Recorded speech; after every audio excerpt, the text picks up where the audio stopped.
Welcome to the Way of Hermes, where we explore the fascinating world of Hermetic spirituality. I'm Jake, and joining me today is Emily. We're diving into the core aspects of this ancient wisdom tradition. That's right, Jake. Hermetic spirituality is a rich and complex subject that has intrigued scholars and spiritual seekers for centuries. Today we'll be unpacking some of its key elements and practices. Let's start with the fundamental goal of Hermetic spirituality. Emily, what would you say is at the heart of this tradition? At its core, Jake, Hermetic spirituality is all about achieving union with God. This isn't just a philosophical concept, but a deeply personal and transformative experience that practitioners strive for. That's fascinating. So it's not just about understanding God intellectually, but actually experiencing a connection with the divine. Exactly. And what's interesting is that Hermeticism approaches this goal through two main avenues: rational contemplation and mystical experiences. That's an intriguing combination. Can you elaborate on how these two approaches work together? Of course, the rational aspect involves contemplating the cosmos and nature, using reason to understand the divine order. But Hermeticists recognized that reason alone wasn't enough. They believed that the mind needs divine enlightenment to truly grasp the nature of God. So it's a blend of intellectual pursuit and spiritual insight. That reminds me of some Eastern philosophies. How do the mystical experiences come into play? The mystical experiences in Hermeticism are quite profound. They often involve a sense of cosmic unity, where the practitioner feels a deep connection with all of existence. It's described as a state of being present everywhere at once, mirroring the omnipresence of God. That sounds incredibly powerful. Are these experiences spontaneous, or is there a specific process to achieve them? Hermetic texts actually describe a process of initiation and personal transformation. This isn't just about gaining knowledge, but about fundamentally changing oneself to become more receptive to divine wisdom. Interesting. So there's a structured path to follow.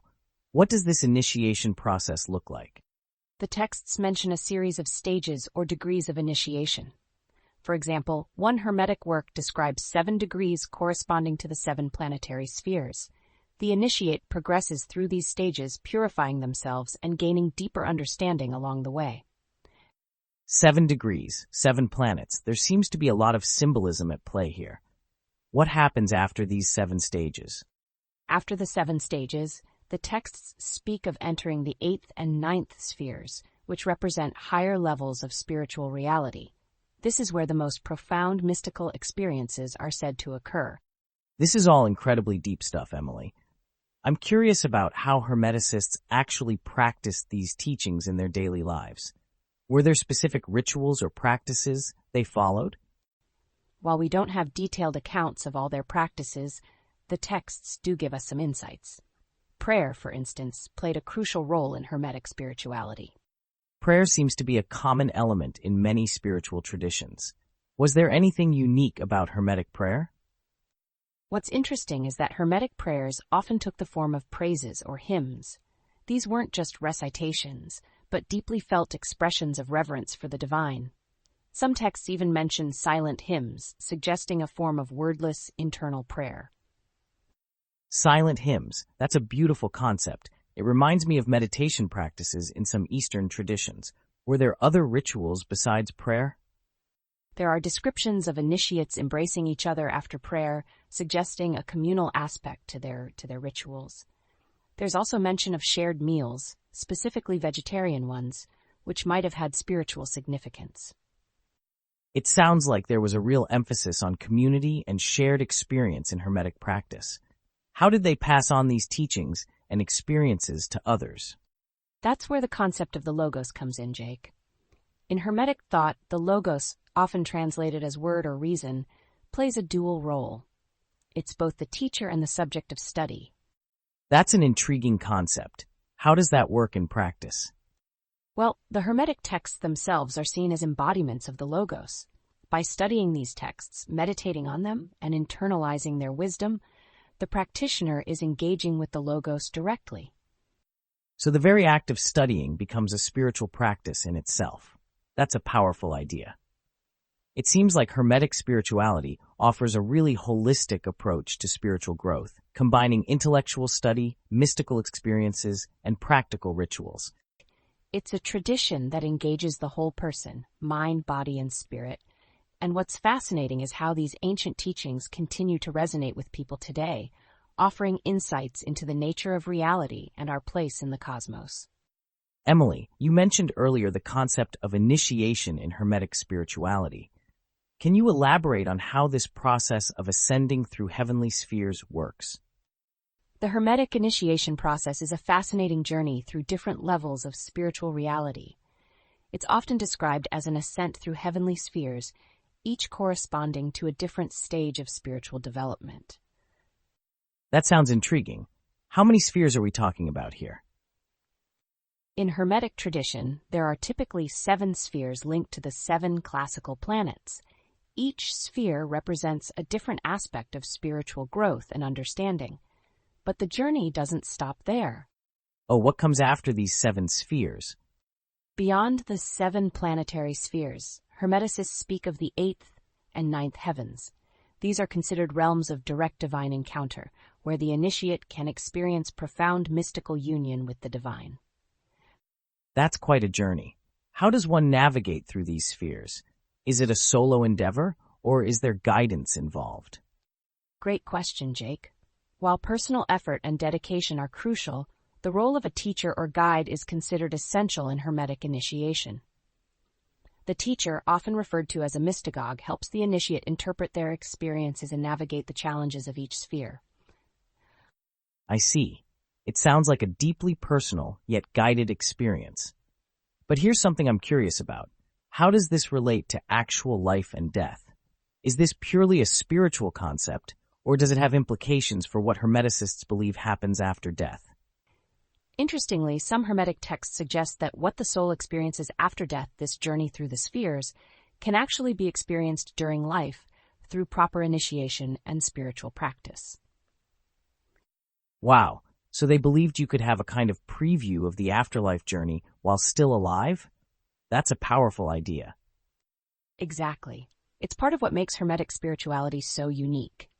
The idea is that through rigorous spiritual practice and initiation, one can transcend the normal boundaries of earthly existence and experience higher realms of reality, all while still living. This is fascinating, Emily. It really highlights how Hermetic spirituality blends philosophical concepts with deeply mystical experiences.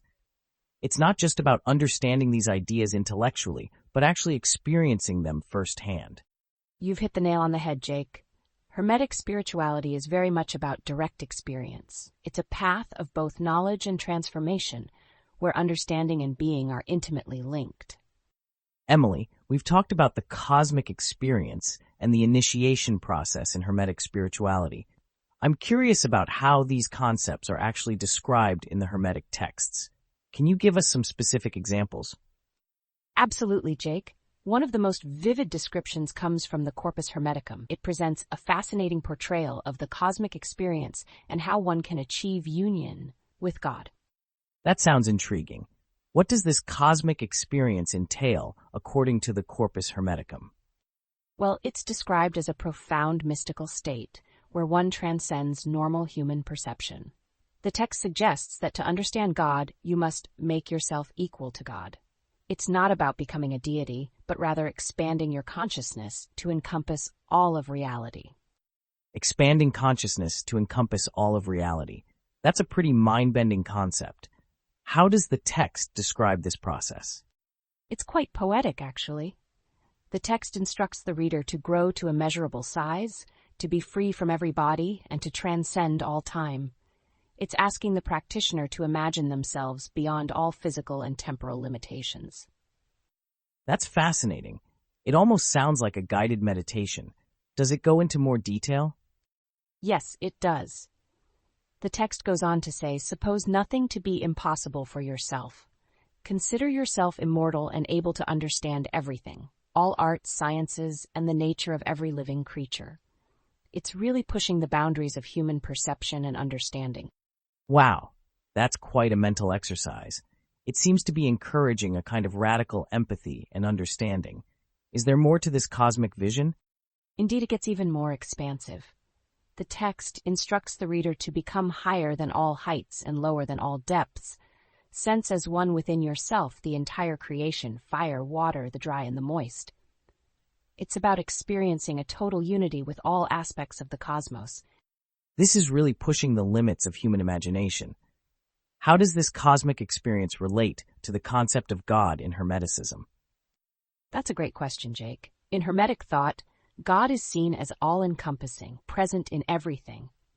So by experiencing this cosmic unity, the practitioner is, in a sense, experiencing the nature of God. The text actually states that if you can conceive of all things at once, all times, places, substances, qualities, then you can understand God. It's a beautiful and profound concept, but it also sounds incredibly challenging.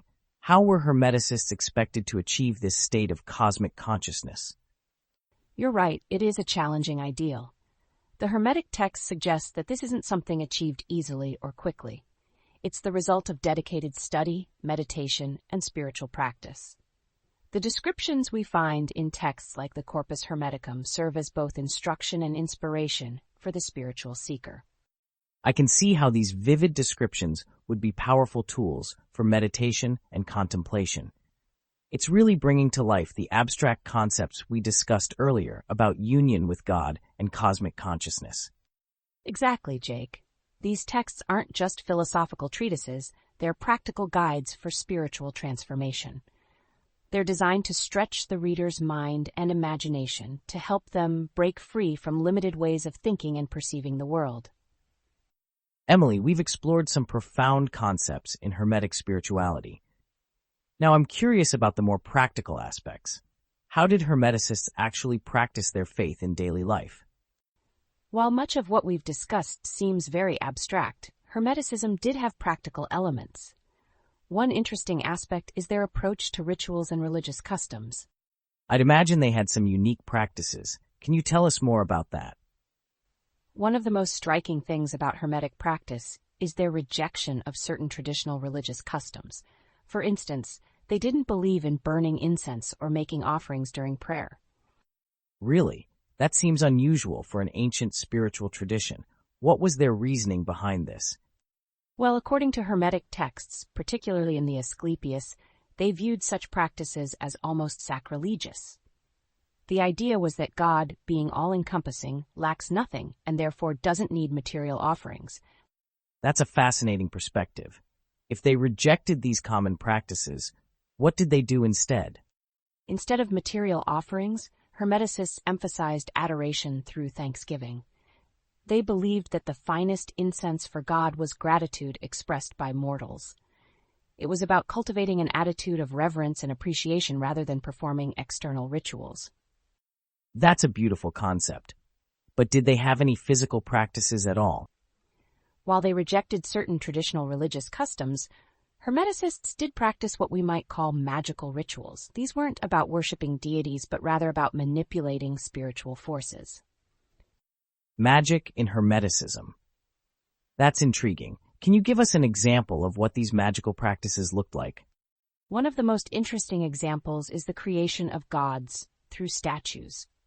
The Hermetic texts describe a process of creating divine images and invoking spirits or angels to inhabit them. This wasn't seen as creating actual deities, but rather as a way of channeling divine powers. That's quite different from what we typically think of as religious practice.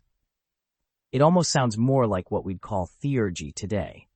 Were there any other unique practices in Hermetic gatherings?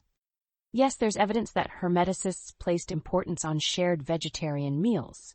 These weren't just social gatherings, but had spiritual significance. They were described as pure meals without meat or sacred bloodless food. A spiritual significance to vegetarian meals. That's interesting. Do we know why they considered this important? While the texts don't give us a direct explanation, it likely relates to the Hermetic view of the cosmos as a living, interconnected whole. Abstaining from meat might have been seen as a way of respecting all life and maintaining purity for spiritual practices. It's fascinating to see how these abstract cosmic ideas translated into practical lifestyle choices. It really shows how Hermeticism wasn't just a philosophy, but a lived spiritual path. Exactly, Jake. Hermeticism was very much about integrating spiritual insights into daily life. These practices, from their approach to prayer to their dietary choices, all reflect their unique worldview and their quest for divine wisdom and union with God. Emily, we've covered a lot of ground on Hermetic spirituality. I'm curious about how these teachings were actually preserved and passed down through the ages. Can you shed some light on that? Absolutely, Jake. The transmission of Hermetic wisdom is a fascinating topic. One of the key ways these teachings were preserved was through written texts, particularly what we now call the Hermetic literature. Interesting. Can you tell us more about these texts? What exactly do they contain?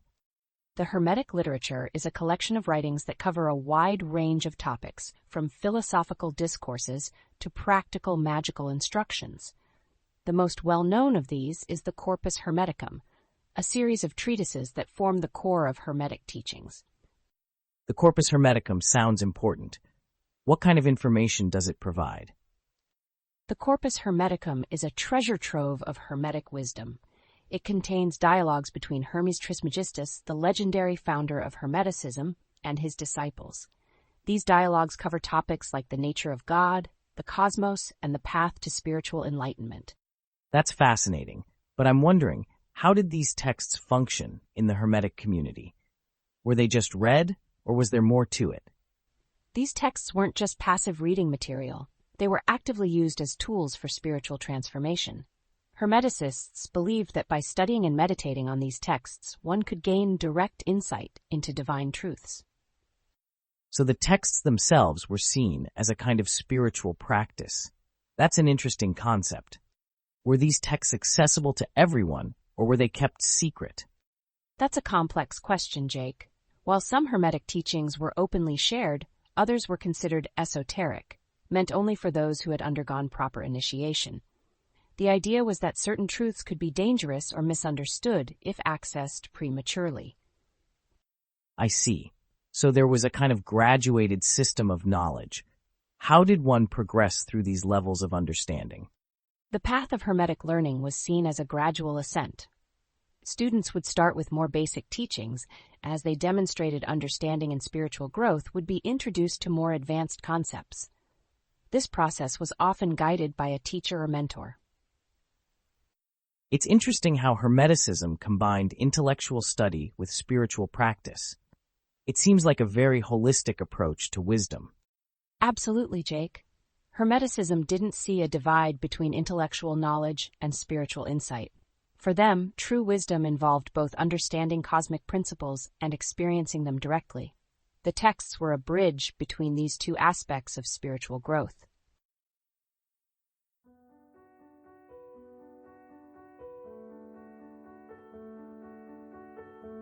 Thanks for listening to this episode of Hermetic Dialogues, the official podcast of the Way of Hermes website. If you are interested in free articles on Hermeticism and related topics, or want to study this ancient tradition through our online course, be sure to visit our website at wayofhermes.com.